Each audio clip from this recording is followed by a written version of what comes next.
I'm a little bit upset.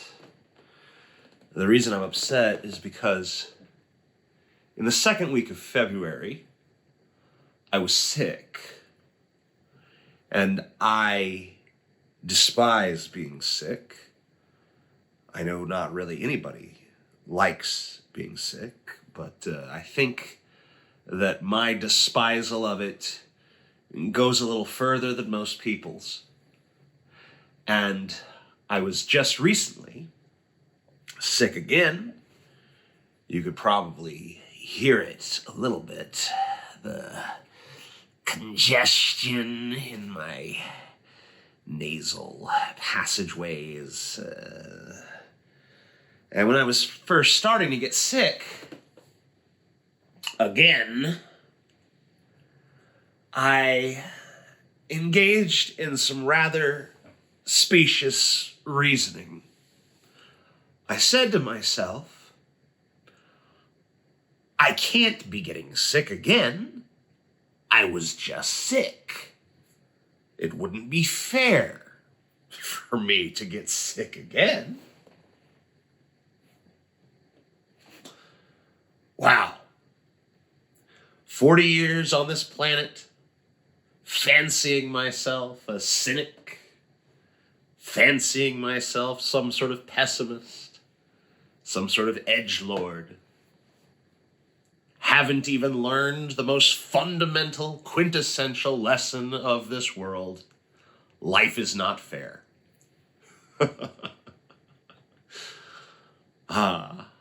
After 40 years, I've learned that I am an optimist. That fundamentally, I am incapable of learning the lesson that life is unfair. Because if I haven't learned it by now, I'm never going to learn it. I have to accept this about myself, that I have a grand naivete when it comes to the fairness of this world, and I will constantly be let down when it proves to me, yet again, that it's not fair. Speaking of things that are unfair, I wanted to talk to you guys a little bit about death. Death is an interesting topic.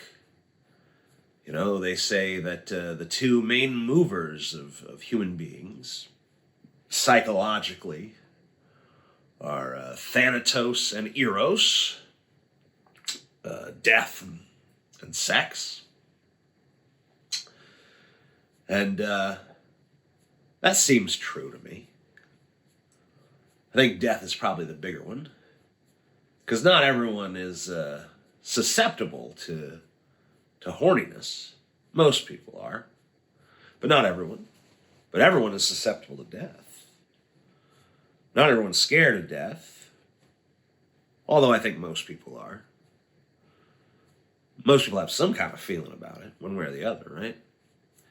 Even if they're, I've accepted death. I don't know. To me, the idea that you've accepted death is almost comical. It defies acceptance, in my opinion. But whatever. I suppose for some people, life is a struggle. And it's tedious, monotonous, hideous, cruel, etc. And so for them, they view death as, oh, well, finally, it's over. I mean, maybe. There's that famous Shakespeare soliloquy.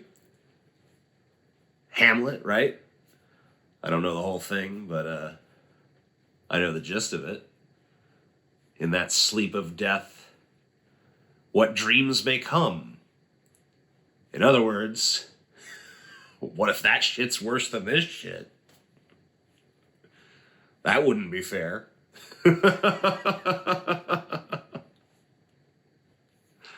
No, it sure wouldn't, would it? No, it sure wouldn't, would it? Death. I want to talk about some misconceptions about death that people have. Misconceptions about who's going to die and when.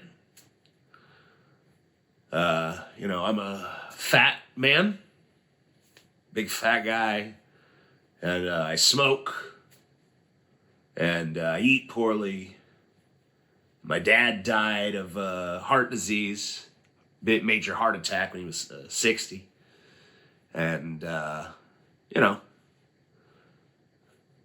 I was sick 2 times recently, you know, in rapid succession, you know, and I have other health problems, nothing too serious as of yet, but, you know, had neuropathy in my feet for a number of years now.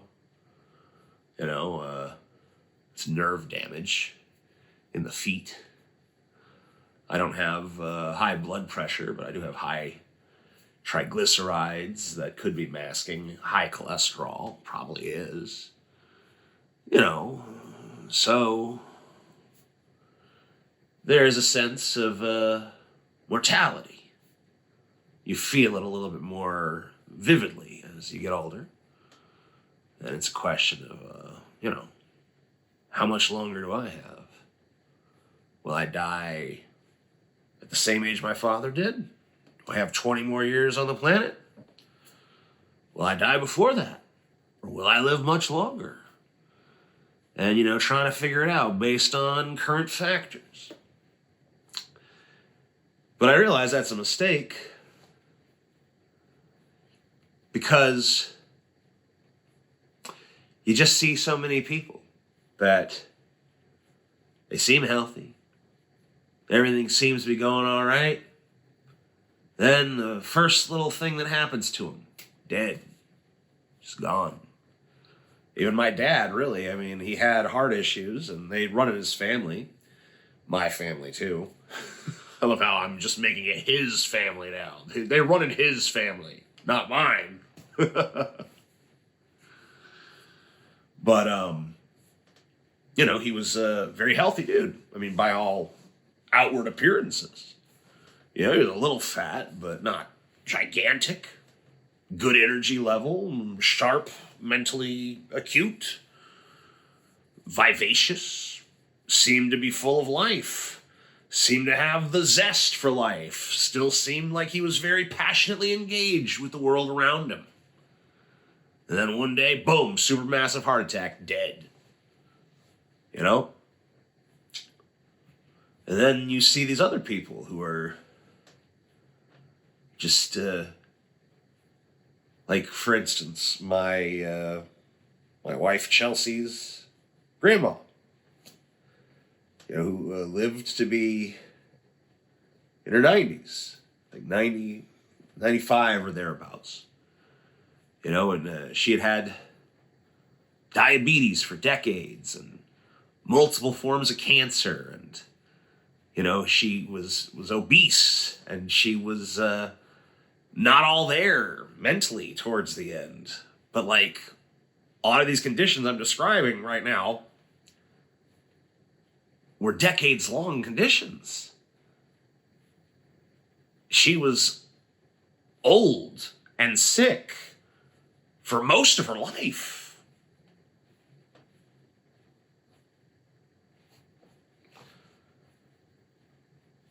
My ex-wife's grandfather was the same way. I mean, we were constantly talking about his latest health scare.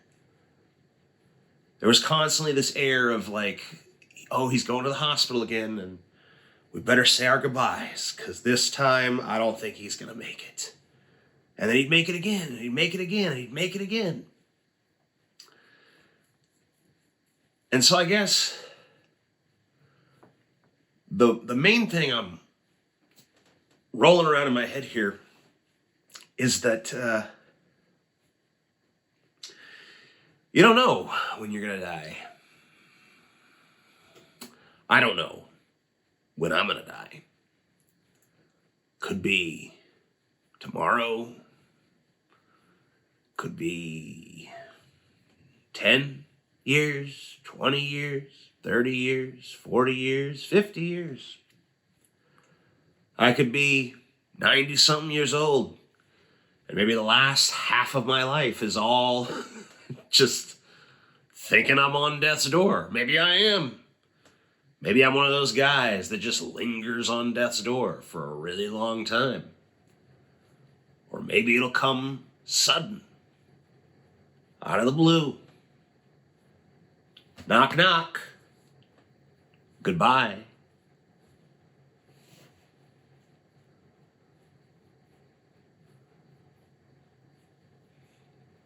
I wonder if I'd want to know.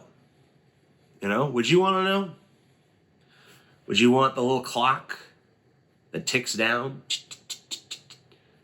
to the exact moment that you're going to die? Would that be too much stress? Or would it be stress relief because you never have to be afraid? You know? Don't have to be afraid of going to the war, or driving recklessly, or whatever. Because you know, you ain't gonna die until that little timer runs out. Of course, I guess there's other things that could happen to you. You know, you could be in a persistent vegetative state for 20 years before they decide to pull the feeding tube out of you. What was that lady? Terry Schiavo? Yeah. So I guess the little death clock is probably useless, huh? Because unless it's going to tell you everything else that's going to happen. But at that point, what's even the point of living? You know everything. There's no surprise anymore. Without the threat of death, there's no reason to live at all. Is that true? I guess death does add a certain spice to life. You know? But for me personally, I've never been much of the thrill-seek type. Never one of these people that's like, I want to flirt with death. I guess that's not true. I mean, I smoke cigarettes and I eat unhealthy and stuff. But I don't really think that's about the thrill. I think it's just about me being too stupid to recognize the long-term effects of things. You know?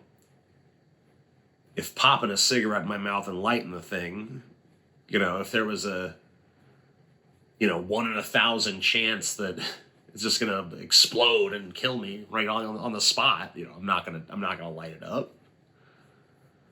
But the idea that, like, oh well, long term, you know, this could lead to all sorts of disastrous health outcomes. I mean, well, that's future TJ's problem, right?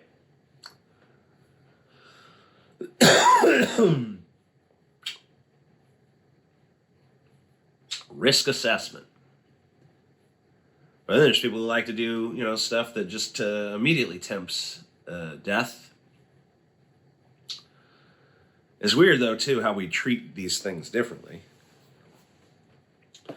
Because me, as a person who wants to just light up a cigarette, you know, suck some smoke into my lungs, oh, you're an idiot.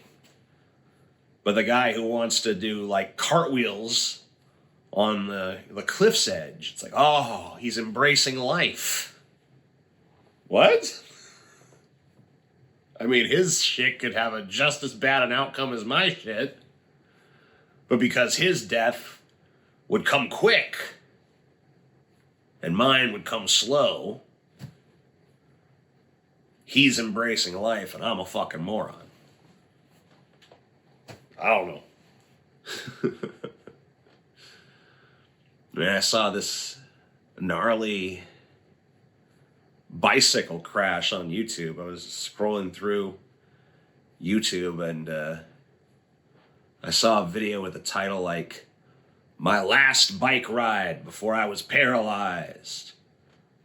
And, you know, you see the moment where he crashes his bike and he's paralyzed, you know. And that's... No one looks down on that hobby, though. No one's like, what an idiot for doing that. Just as risky as some other things you could do.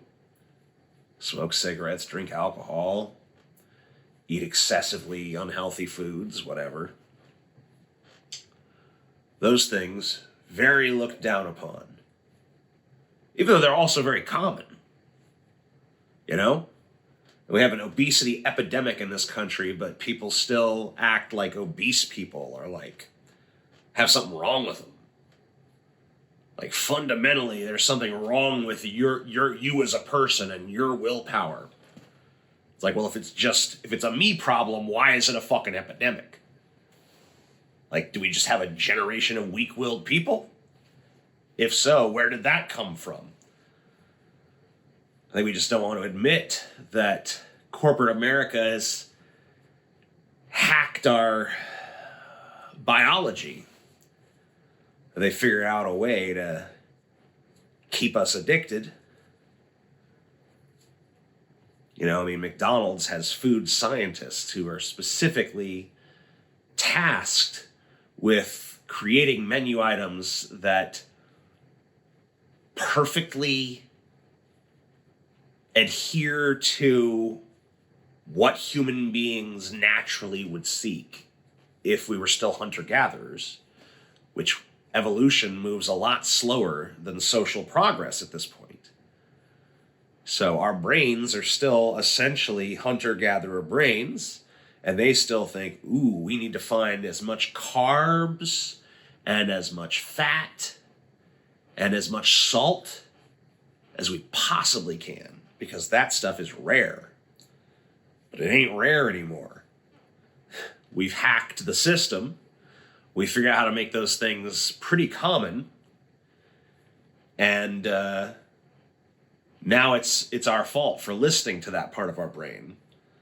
For listening to our own biological imperative that says, find that stuff and eat it. Because we listen to that side of ourselves that brought us to this point evolutionarily. The human beings who actually listen to the part of their brains that helped them survive for hundreds of thousands of years are now ending up gargantuan.